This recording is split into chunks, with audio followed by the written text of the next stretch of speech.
My background before brewing, my family owned the Railway Club in downtown Vancouver for 28 years.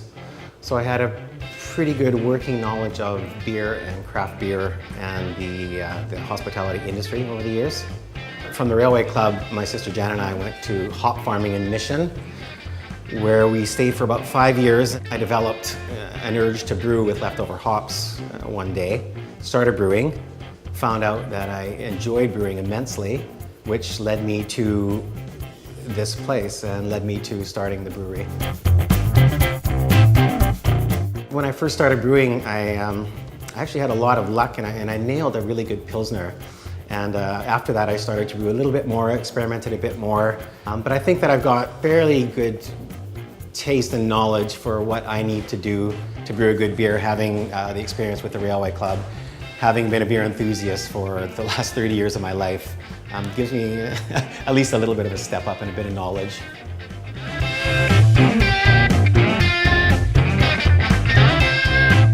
It's a joy to come to work every day. There are challenges, but I love it. I love coming here. I love the challenges. I love deciding what we're going to do, when we're going to brew it, what beer we're going to put on tap.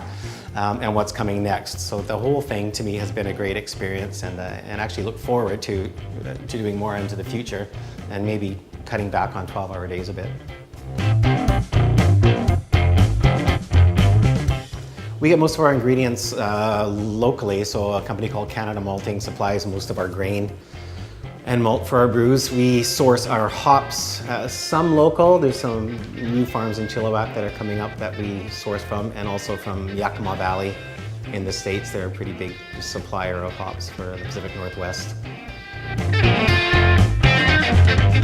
Yeah, people ask me all the time what sets us apart and what makes us different from a lot of the other really great craft breweries in the area.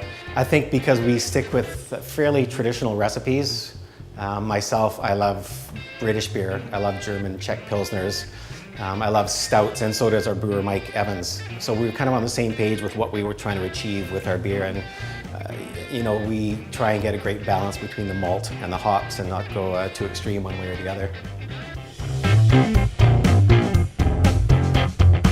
Our goal is not to be a big brewery. We like being a craft brewery.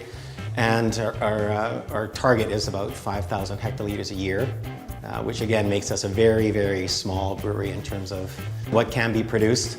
But for us, that would be very comfortable. That would keep us, I think, crafty.